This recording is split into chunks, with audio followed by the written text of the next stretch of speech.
Hello everyone welcome back to OT classes. आज मैं देखा तुम मैट्रिक रिजल्ट 2024 पे रिजल्ट लेते कहीं लेट है और कि भाव रिजल्ट चेक करवा से नहीं डिटेल डिस्कसन करवा। तो वीडियो को शेष पर्यटन देख और जो मैंने सब्सक्राइब कर सब्सक्राइब कर तुम पाखर आस बेल आइकन क्लिक कर ऑल सेट कर समस्त द्वारा इनफॉरमेशन सर्वप्रथम देखिपार। जो मैंने वीडियो को लाइक करना तो लाइक करना और वीडियो को प्रत्येक सामान को शेयर करो। वेरी वेरी इंपोर्टेंट वीडियोटा शेयर कर प्रथम व्हाट्सएप टेलीग्राम रे तुम सांग मान शेयर कर। तो वीडियो स्टार्ट करवा। देख तुम एथर रिजल्ट बहुत डेरी है से पिला माने बहुत चिंतित अच्छा। तुम पाखापाखि 80 दिन है परीक्षा को एजाए रिजल्ट आसीनी कहीं कारण इलेक्शन चली से बहुत डेरी है ना तुम परीक्षा सरिकी 45 दिन में रिजल्ट आसवा कथा आसलानी। तो पूर्व कहुला तुम एप्रिल 30 रिजल्ट आसवा आसलानी। तापर तुम एप्रिल प्रथम सप्ताह कहुला द्वितीय तृतीय चतुर्थ कहुला। तो ये भाव में कही चलिए फाइनाली रिजल्ट आसी जाइए।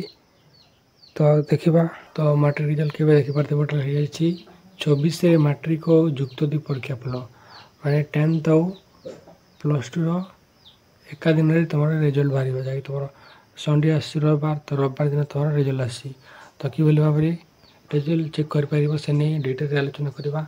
तो कटक भुवनेश्वर ब्यूरो आसंता 24 तारीख रविवार दिन मैट्रिक परीक्षा फल प्रकाश करने माध्यमिक शिक्षा परिषद बोर्ड कर्तृपक्ष लक्ष्य कर board of secondary education Odisha तुम के 24 तारीख रविवार दिन तुम रिजल्ट आसी।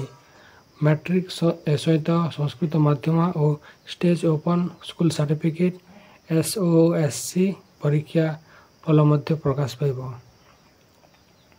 तुम SOSC परीक्षा फल प्रकाश सेहीपरि 24 तारीख अपराह एका संगे तुम युक्त 2 कला वाणिज्य और विज्ञान फल प्रकाश पाइब बोली माध्यमिक बोर्ड पक्ष कहुई ना के अपराह तुम 12टा भितर आसो रिजल्ट बुझेगा 12टार तुम रिजल्ट चेक कर पार्थ समस्ते अपराह प्रकाश पाइब मैट्रिक फल और युक्त 2 फल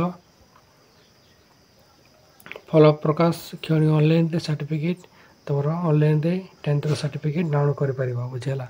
मैट्रिक फल प्रकाश लगी बोर्ड पक्ष प्रस्तुति हो जाए अवश्य विधिबद्ध भाव बोर्ड पक्ष तारीख घोषणा करा जाए ना। तेज आसंता 24 तारीख में संपर्क में सूचना दिजाव जड़े वरिष्ठ अधिकारी सूत्र जमापड़ी। बोर्ड पक्ष परीक्षा फल घोषणा मात्र ऑनलाइन तुम सर्टिफिकेट पाइबार व्यवस्था गत फेब्रुआरी 20 मार्च 4 तुम मैट्रिक परीक्षा फल होता जो तुम संस्कृत होता तुम मैट्रिक रिजल्ट 24 आसी किसी टेंशन नबार नहीं रविवार दिन आसी। तो समस्त रिजल्ट चेक कर वेबसाइट ना तुम bscodsc.ac.nc रे तुम रिजल्ट चेक कर रिजल्ट आम डिस्क्रिप्शन बॉक्स में दिखाई समस्ते क्लिक कर देखिपार रिजल्ट बुझेगा 24 तारीख दिन।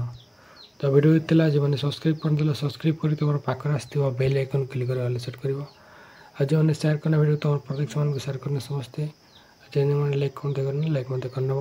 तो वीडियो टाइम देखा नुआ वीडियो थैंक यू जय जगन्नाथ।